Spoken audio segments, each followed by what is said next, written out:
It's common for medical practitioners and the public to think that depression is a biological illness. Depression is rarely a biological illness. That doesn't mean that the depression doesn't cause biological changes, but it is rarely the other way round. It's rarely that the biological changes cause the depression. Now, not only is it incorrect to think of depression as a biological illness, but it can also be very disempowering for someone who's got depression. Because if someone is depressed, then if it's a biological illness, you've got it, so you're always going to be someone who suffers with depression, that's less empowering than you've got depression, it's causing these biological changes, but you can change the depression. You can break out of that depression and you can learn to avoid becoming depressed in the future. So that's a far more empowering viewpoint to have. Some of the evidence behind depression not being a biological illness include the fact that rates of depression have increased tenfold since World War II, which is far faster than a biological change would happen within a species. Depression is also quite rare within tribes and cultures that have very close-knit families and that don't have lots of technology and haven't advanced with the times like a lot of the Western world has. So depression is lower in cultures that are very cohesive, that put family values first, where people put the community first, and where the community rallies around someone who's perhaps having difficulties or struggling, where there's good support networks, and where people don't think in a very insular way about what can I get from this for me. Instead, they think about the wider community, like what is my role within the community and how can I support and help the wider community. If left untreated, depression usually lifts for most people within about 8 months. If depression was a biological illness, then you would expect that once someone's become depressed, that they would then remain depressed, because they've got this biological illness that's kicked in. Now, depression can be cyclical, but that's because human life and human challenges are cyclical.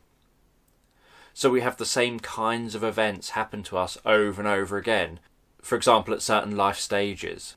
So if certain types of things cause someone to be depressed, then any time those things happen, the person will become depressed, and then as those things fade away, so for example if people become depressed as it approaches Christmas because they're suddenly worrying about spending and how much money it's going to cost, and then that depression starts fading away come March or April, then again that depression will probably start again, say November, as it's approaching the next Christmas. So you have an example of that being quite cyclical. The same if someone starts worrying as they approach their birthday about perhaps how they haven't achieved much with their life yet, and that's the kind of thoughts that go on for them when they start approaching their birthday. Then every year they might start becoming depressed towards their birthday. And then after their birthday's passed, the depression starts to pass as well. If, for example, someone becomes depressed based on how they handle stress, then as a stressful event happens, they become depressed. Then as that event fades away and is dealt with or is passed, then the depression also dies down and fades away and passes. But then when the next stressful event happens, whatever that happens to be, the same thing happens again. That stressful event and the thoughts about that stressful event kickstart becoming depressed. That depression lasts for a while that stressful event is lasting and taking shape within the person's life. And then as it passes again, so does the depression. The same with things, for example, like debt. That say somebody is suddenly struggling with debt, that might lead them to becoming depressed, but then as they sort their debt out, it doesn't mean that they resolve their debt, but maybe get payment plans in place or whatever else it happens to be. As they sort their debt out, the depression passes. But then it could be, again, that when Christmas happens or some other big event happens, they end up having to get some debt to try and fund this. And then they end up having that worry again around the debt, which again leads to the depression until they've resolved that again. So you have this cyclical nature of life that's the thing that's causing the cyclical nature of some people's depression. Now, some people can be born with a propensity to becoming depressed. So on a genetic level, they're predisposed to being more likely to suffer with depression. So it could be that when they were born with the genetic predisposition to the world being a more dangerous place, so that means that they start developing more of a fight or flight response to the world, whereas someone who's born thinking the world is a safer place on a sort of genetic level will go through life not having that kind of reaction of everything is dangerous, everything is a threat. So they won't have such a worrying mindset as the person who thinks the world could be very dangerous. And that doesn't mean that the person is going to go on to be depressed. They can learn to relax. They can learn to think in different ways. It just means that they might have to make a bit more effort to learn those skills and to change their way that they were born, the sort of barometer, as it were, on a depression scale, that they might be, if 10 is you're definitely going to be depressed, they might already be a 7.